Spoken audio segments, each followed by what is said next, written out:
AI එකෙන් ඩොක්ටර්ස්ලාව replace කරන්නේ නැහැ. හැබැයි AI පාවිච්චි කරන ඩොක්ටර්ස්ලා AI පාවිච්චි නොකරන ඩොක්ටර්ස්ලා රිප්ලේස් කරා. ඒ විදිහටම තමයි කලින් අර ටෙක් ෆීල්ඩ් එකේත් කිව්වේ AI පාවිච්චි කරන අය AI පාවිච්චි නොකරන අය රිප්ලේස් කරයි කියලා. දැන් ඇත්තටම වෙන්නේ ඒකද කියලා හිතනවා.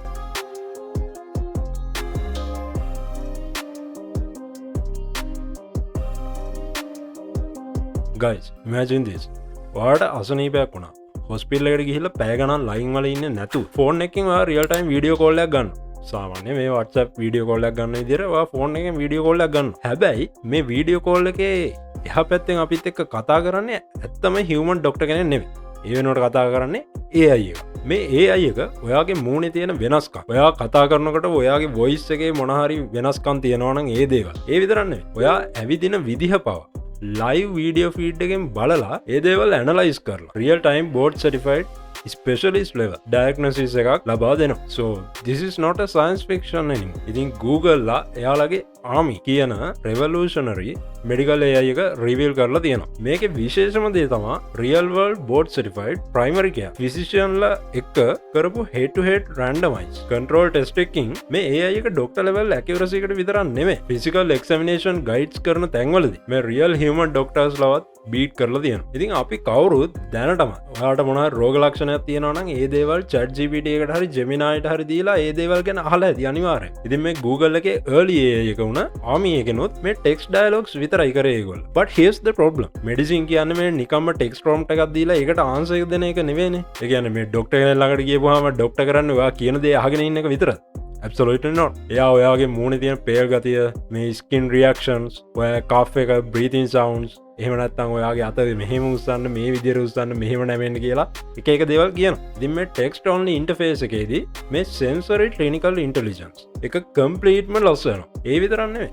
මේ හැම patient කෙනෙක්ටම මේ දේවල් මේ AI එකට text එකකින් කියන්න තේරෙන්නේ නැහැ. මේ exact medical terms වලින් type කරන්න තේරෙන්නේ නැහැ ගොඩක් අයට. ඉතින් මෙන්න මේ bottleneck එක Google ලා smash කරලා දෙනවා මේ Gemini powered project Astra Tech එක army වලට integrate කරලා. right.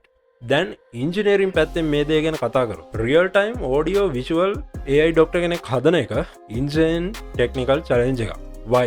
real time video consultation එකකදී මේ patient ලා AI එකත් එක්ක natural විදිහට කතා කරනවා. හැබැයි deep medical clinical reasoning කරන්න heavy computer එකක් ඕන. ඒකට වෙලාව යනවා. තනි LLM model එකකට මේ ඔක්කොම දුන්නොත් heavy latency එකක් ඇති වෙනවා. ඉතින් ඒ වගේම මේ video call එකකදී AI එක තප්පර 5-10ක් විතර කල්පනා කර කර හිටියොත් මේ natural flow එක සම්පූර්ණයෙන්ම කැඩෙනවා. එතකොට patient ලගේ trust එකක් නැති වෙලා යනවා. So how did Google solve this? They built an asynchronous multi-agent architecture. Agent 1, the talker agent. එහෙම නැත්නම් the conversational engine එක. මෙයා තමයි patient එක මේ direct live audio call එකේ ඉන්නේ. ultra low latency spoken interaction එකක් පවත්වගෙන යන එක තමයි මෙයාගේ එකම job එක. ඒතකොට මේක හරහා මේ patient කෙනෙක්ට දැනෙන්නේ මේ real human doctor කෙනෙක් එක්ක smooth conversation එකක් යනවා වගේ. Agent 2, the planner agent. එහෙම නැත්නම් the medical brain. මෙයා තමයි background එකේ run වෙන්නේ asynchronous විදියට. talker එක කතා කරද්දී plan එක continuously හිතනවා. what is the differential diagnosis? what is the next high value question to ask? what critical info is missing? මේ deep clinical reasoning එක සිද්ධ වෙන්නේ මෙන්න මෙතනදී. Agent 3, the perception agent. එහෙම නැත්නම් the eyes and ears. මෙයා තමයි continuous live video and audio stream එක process කරන්නේ. patient ගේ non-verbal visual cues, breathing patterns, physical findings analyze කරලා real time feed එක plan එකටයි talker එකටයි push කරන්නේ මෙයා.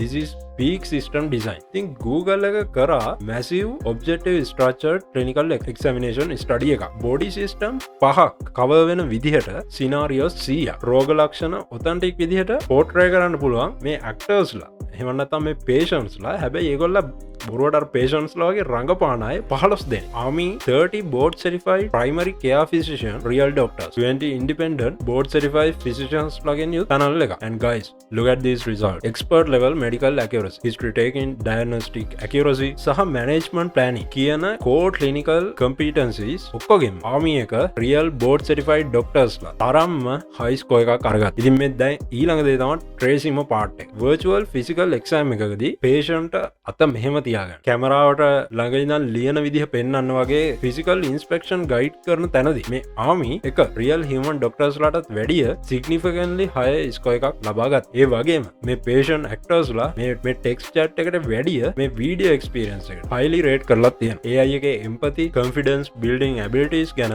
මේගොල්ලෝ මේකෙන් ඇත්තටම ගොඩක් impress වෙලා තියෙනවා. හැබැයි engineering mindset එකෙන් බලනවා නම් we need to be realistic. Google එක පැහැදිලිවම කියනවා මේකට limitations තියෙනවා කියලා. ඉතින් පළවෙනි දේ තමයි මේක කලේ simulated environment එක. ඒ කියන්නේ ඇත්තටම මේක ඇත්තම රෝගීන් නෙමෙයි පාවිච්චි කරේ අර මම කලින් කිව්වා වගේ මේ රෝගීන් වගේ රංගපාන actors රෝගීන් විදිහට පෙනී ඉන්න. ඉතින් unpredictable real world scenario වලදී මේ real world hospital environment එකේ ඒ වල ඉන්න real patient ලා ළඟ මේක ඇත්තටම test කරලා ඉන්න ඕන. දෙවෙනි එක තමයි edge cases and persistent glitches. automated testing වලදී මේ සමහර technical delays එහෙම සටහන් වෙලා ඊළඟ දේ තමයි AI එක standalone diagnosis දෙන්න කලින් human doctor supervision එකක් ඕන. ඉතින් මේ නිසා Google එක දැනටමත් මේ real world clinical feasibility studies පටන් අරගෙන තියෙනවා. bottom line guys, AI එකෙන් doctors ලව replace කරන්නේ නැහැ. හැබැයි AI පාවිච්චි කරන doctors ලා AI පාවිච්චි නොකරන doctors replace කරා. ඒ විදිහටම තමයි කලින් අර tech field එකේ කිව්වේ AI පාවිච්චි කරන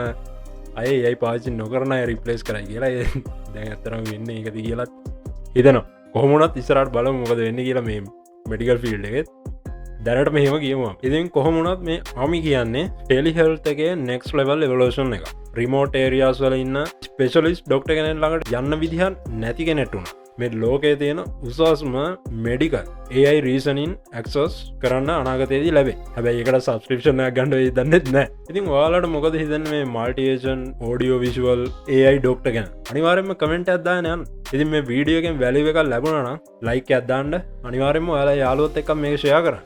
And subscribe for more AI breakdowns. I will see you guys in the next video.